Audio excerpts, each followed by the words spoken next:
with the Packers on defense? Is it a coaching thing? Is it a personnel thing? Is it an alignment thing? Are we just not playing to their strengths? I think I'm not around the team enough to see how they practice. I feel like you can get so much out of practice. I feel like there's so much information to be gathered about a team, a defense in particular, about how they go about their practices. How competitive are they? Not how much are they like talking, how much are they running? How much are they getting in good body position? How detailed are they pre-snap? How detailed are they into contact? How good is their footwork? How hard are they doing individual drills? Are we warming up during practice or are we going practice full speed? Because Joe Barry gets a lot of flack. He's got a lot of flack from us. But the truth is, we miss tackles. Now, if I'm a player, like if I played offensive line, if I can't block, I need to go practice blocking. Now, if my coaches don't have time to go practice blocking during practice because they're getting the team ready for team offense or whatever, we're picking up blitz protection, then I need to go do my stuff on my own.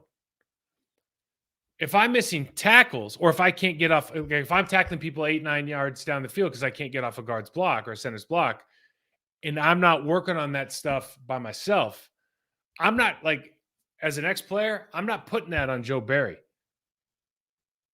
I'm not putting that on Joe Barry. I'm putting that on a player. I'm putting that on leadership. I can put that on the head coach. I could put that on Barry to the extent that's like, hey guys, we're putting you in positions to be successful. But if you're not good at some of this stuff, like we're going to help you identify it, but you need to work on it. We don't have time given our time constraint. We're setting up a situation for you to do this on your own because we literally don't have time to do it during a practice. So there's some of that. But realistically, it's like if your value in the National Football League is your ability to execute, I don't know, blocking, tackling, getting off blocks, breaking on balls, catching ball, whatever the position requirements of your specific position is. If your well-being on this planet right now, in terms of jobs, is your ability to execute those kind of basic fundamentals of the sport, and you're not good at them, if we're sitting around going, well, they should be more aggressive. Well, they don't tackle very well. If they tackle better, they'll be a better team. Well, they play off too much. Well, if they demonstrated, maybe if they played press man a little bit better, maybe they play more press man. If they demonstrated they communicate better, right? Because they're on the same page because they're watching film together or whatever it is, like we saw early in the season against Minnesota in particular, where guys are running free all over the board. If we're not communicating, like there is this thing where it's like, yeah, we hire coaches to coach these guys, but these guys are professional athletes, they're players. Like we still have to have some sort of expectation that we're going to do everything we can as players to become the best versions of ourselves as well. So I don't want to just say it's a personnel thing. It's because clearly you got 7 first-round picks on defense. You should be good.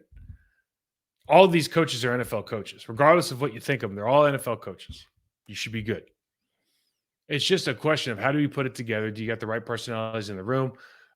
Identifying what somebody's good at is a skill set for a coach. It looked like they did it towards the end of the season. We'll see how it carries out. But all this stuff is there's a world out there somewhere, right? In the multiverse of Spider-Man Spider-Verse, where Watson, the IBM Watson, and whatever Watson's counterpart is, ChatGPT, are playing offensive coordinator for team A and defensive coordinator for team B.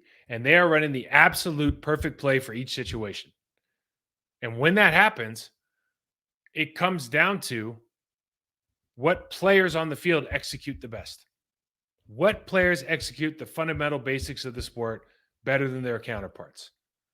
When you take away all the scheme and all the times that we win with scheme and all the times that we win with, misdirection, and all, it comes down to, can you do your job better than the guy across from you? If the answer is yes, you're going to win a hell of a lot of games. There's been a ton of defensive coaches in particular, Pete Carroll comes to mind, that have stressed fundamentals and play speed over scheme and have had incredible careers because of it. That matters more than anything else. Are you putting in the time to be the best of your position at what you're required to do? Next week, we'll have off. We have 2 weeks to the 4th of July. We'll start cranking up some stuff before mini camps. Start talking about what should we be expecting. I think the Packers have 2 practices. I think they have 2. This is another interesting thing.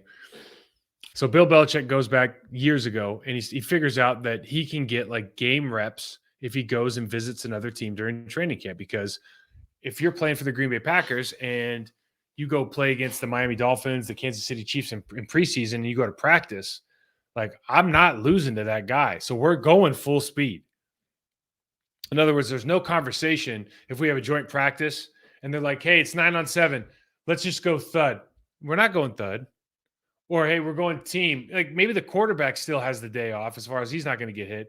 Everybody else in that field is going full damn speed because we are not putting bad tape against another person up. It's just not going to happen. There's no like brother-in-law stuff when you're playing against another team. So now all of these guys have figured out, man, how many teams can I practice with? Because all these preseason games are useless, right? Starters aren't even playing for most of them anymore. I think there's 3 games. They took away 1. You're going to get, I don't know, 25 snaps total from your starting offensive line, your quarterback, for the whole preseason. So it's like, if you get 2 of these inter squads, now you get 2 or 3 days of practice, and every single team period is 1s-on-1s, 2s-on-2s, 3s-on-3s. Chiefs versus Packers, Dolphins versus Chiefs, Dolphins versus Packers, whatever it is.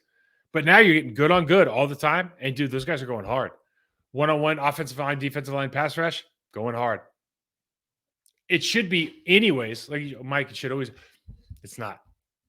Guys will take, somebody on your team will take the day off because they're tired on a Wednesday during training camp. It's hot. You're miserable outside. You've been going for 2 weeks. All of a sudden, another team shows up. Bro, you are not taking it easy. All of a sudden, it got real because you do not want that film hanging over your head for the next 2 weeks.